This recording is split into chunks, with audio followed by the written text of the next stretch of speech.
Imagine a tightrope walker high above the ground, balancing on a thin wire. Now imagine that tightrope is your life, with work on one end and personal time on the other. What happens if you lean too far in one direction? Life, like a tightrope, is a delicate balancing act.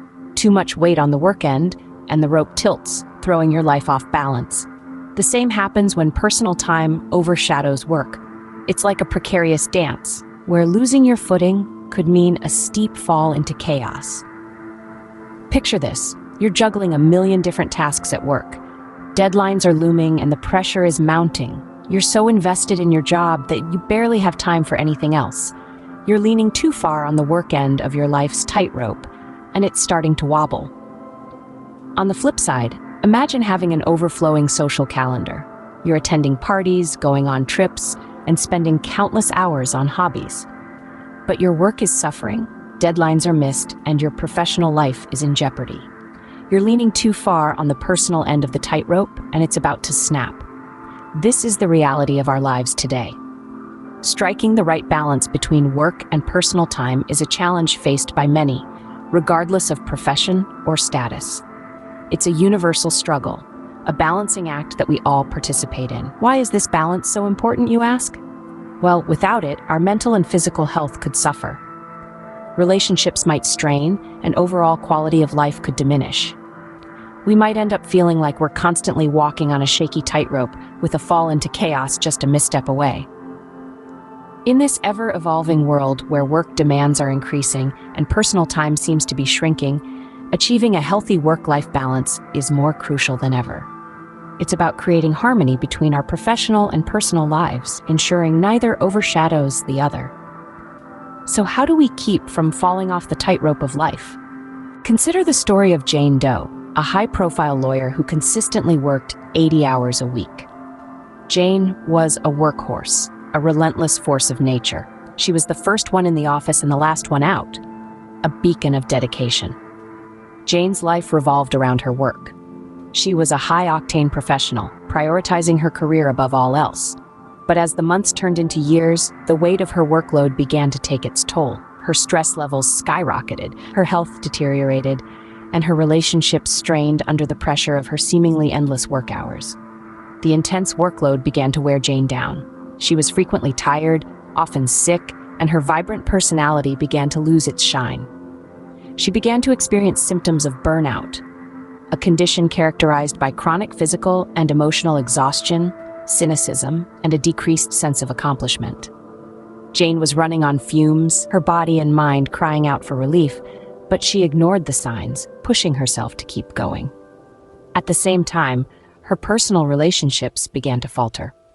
Her family and friends felt neglected, as Jane was always too busy to spend time with them. She missed birthdays, anniversaries, and other special occasions because of work commitments. Her relationships, once a source of joy and comfort, became another source of stress.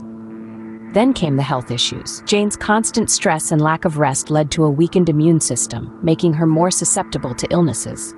She developed high blood pressure, a condition often associated with prolonged stress. Jane's body was screaming out for a break, but she was too caught up in her work to listen. In essence, Jane's life became a stark illustration of the negative impact of work-life imbalance. She was successful in her career, yes, but at what cost? Her health, her relationships, her happiness, all were sacrificed on the altar of professional success. Jane's story is a cautionary tale for those who think they can cheat the balance. It's a reminder that while work is important, it's not the only thing that matters in life. We need to take care of ourselves and our relationships too, because in the end, what good is success if we're too burnt out to enjoy it? Now, let's contrast Jane's story with that of John Doe, a successful entrepreneur who maintains a healthy work-life balance. John, unlike Jane, has mastered the art of equilibrium in his life. He balances his professional ambitions with his personal needs and goals. How does he do it? Well, it starts with setting boundaries. John is clear about when he's on the clock and when he's off the clock. He doesn't let work emails encroach on his family dinner or allow late-night meetings to interfere with his sleep schedule. He's committed to preserving his personal time just as much as he is committed to his work. But setting boundaries isn't where it ends. John also prioritizes his time. He understands that not all tasks are created equal. Some require his immediate attention while others can wait. By prioritizing his tasks, John ensures that he's not always in a state of urgency and stress. He knows when to buckle down and focus on work, and when to step back and attend to his personal life. And then there's downtime. Yes, downtime. John recognizes the importance of taking breaks to recharge. He knows that constant work without rest leads to burnout, so he regularly schedules time to relax and rejuvenate. Whether it's a quick walk around the block, a weekend getaway, or just a few minutes of quiet reflection, John incorporates downtime into his routine. The results of John's balanced approach are evident. He enjoys better health because he's not constantly under stress.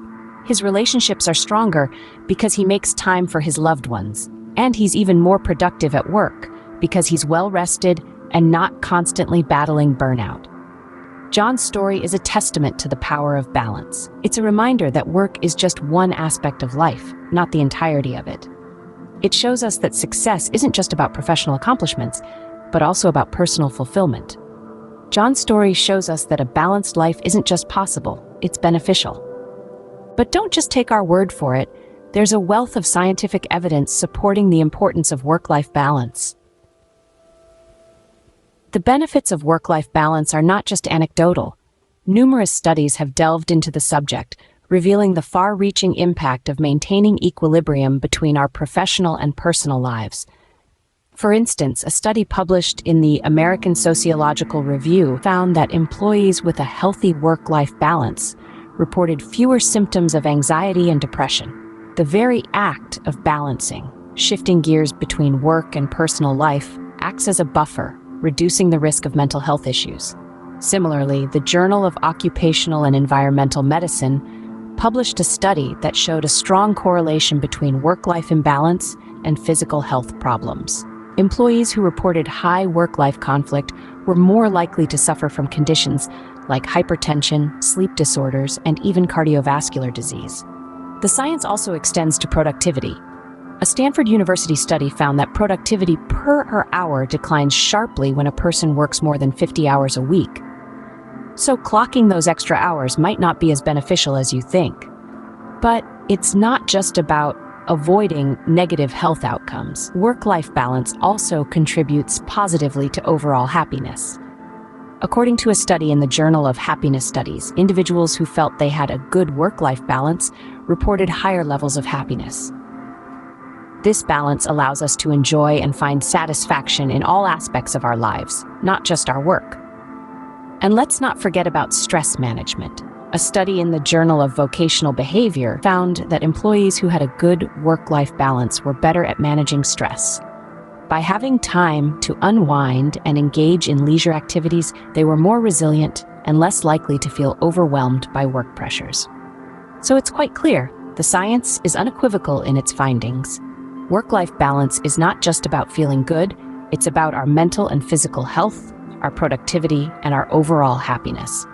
As the science shows, work-life balance isn't just a nice-to-have, it's a must-have. So we've seen the high stakes of the tightrope walk, but how do we maintain our balance? Well, it starts with setting boundaries. Imagine your life as a garden. Each area, work, family, hobbies, they're all different plants that need nurturing. But if you water one plant excessively while neglecting the others, your garden will be unbalanced. So set boundaries. Decide how many hours of the day you can dedicate to work and stick to it. Don't let work seep into your personal time. Next, prioritize your tasks. This doesn't just apply to work, but also to your personal life. Not all tasks are equal. Some are more urgent, others more important. Urgent tasks require immediate attention, while important tasks contribute to your long-term goals. Learn to differentiate between the two and tackle them accordingly. Remember, time is a non-renewable resource. Use it wisely. Now let's talk about relaxation and hobbies. These aren't frivolous pursuits. They're necessary for maintaining balance. Think of them as the counterweights on your tightrope walk. They keep you steady. So make time for them. Read a book, go for a run, cook your favorite meal, do whatever brings you joy and relaxation. But remember, there's no one-size-fits-all approach here. What works for some may not work for others. It's like finding the perfect pair of shoes. You'll have to try out a few before you find your perfect fit. So, experiment. Try different strategies. Keep what works and discard what doesn't, and most importantly, strive for balance in all areas of your life. Because work-life balance isn't just about work and life. It's about balance in everything: health, relationships, personal growth. It's about creating a life where you don't just survive, but thrive. Remember, life's a tightrope walk, but with balance, you won't just walk, you'll soar. Knowledge Workspace